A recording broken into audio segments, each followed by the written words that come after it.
So hello all, hope you all are doing well and good. And in today's video, we are going to discuss about a very important case which had a very landmark judgment, which is Vishakha and Others versus State of Rajasthan 1997.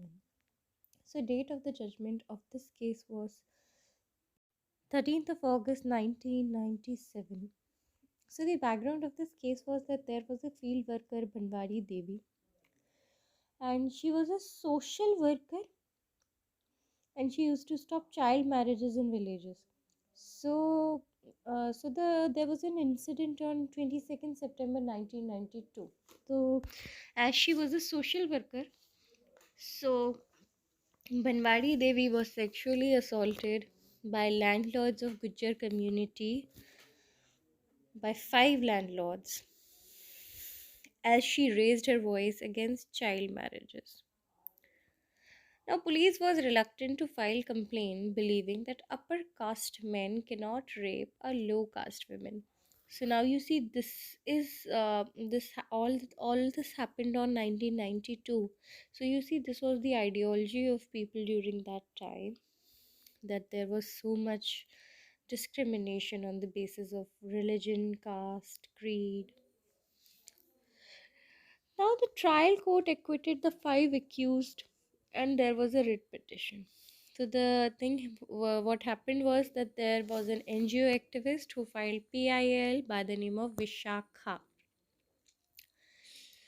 underlining the sexual harassment of women at workplace. Now, you see, the workplace of Banwari Devi was her field only because she was working there, so it was her workplace, and the petition was filed, the PIL was filed underlining the sexual harassment at workplace, because till that time there were no laws to ensure security of women at their workplaces. She stated that the fundamental rights of many women like Banwari Devi are, infringed on daily basis.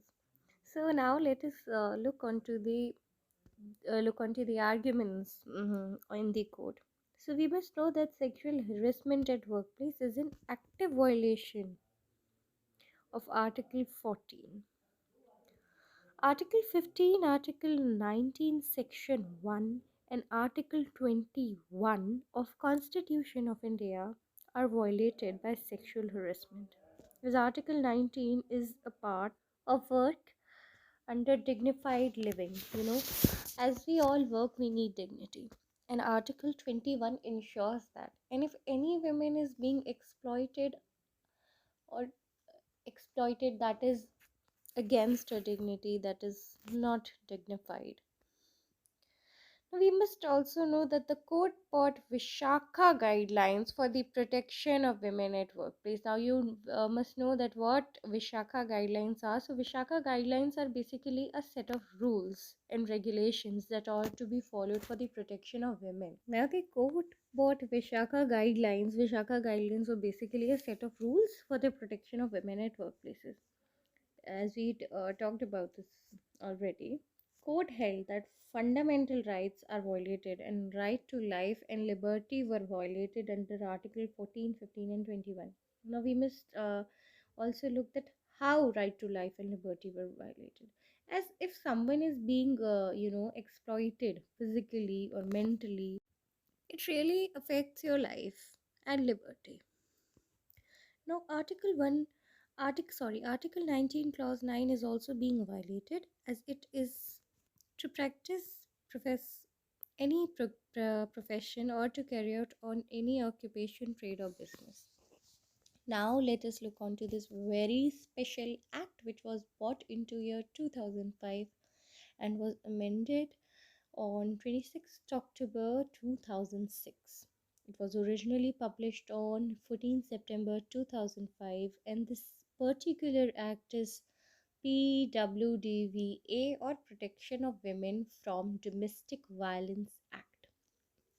Now, Section 3 of PWDVA defines violence as any act, omission, or commission or conduct of respondent.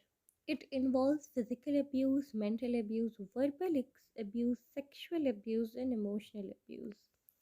Now, PWDVA is a civil law.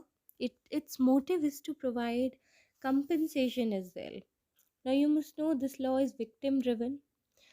Victim drives these laws that women usually complain under this law if they have been abused physically, mentally, verbally, sexually, or emotionally.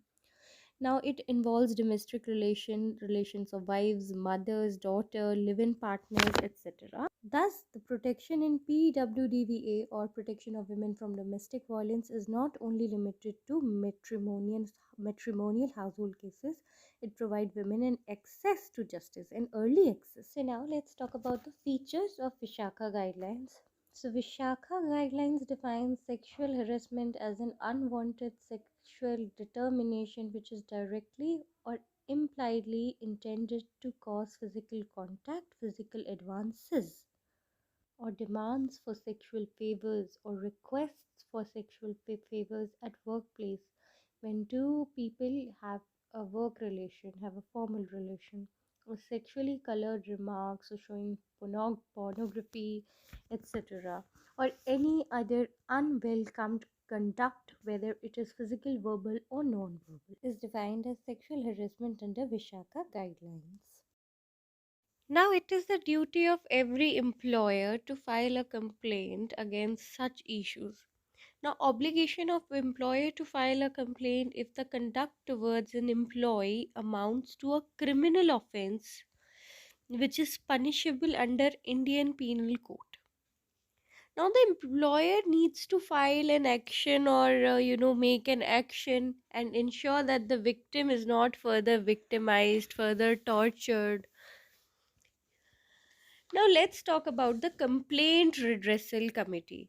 Now it is suggested under Vishakha guidelines that every firm or every employer has to make a complaint redressal committee and for such issues. Now it is mandatory for all organizations to set up a complaint redressal committee.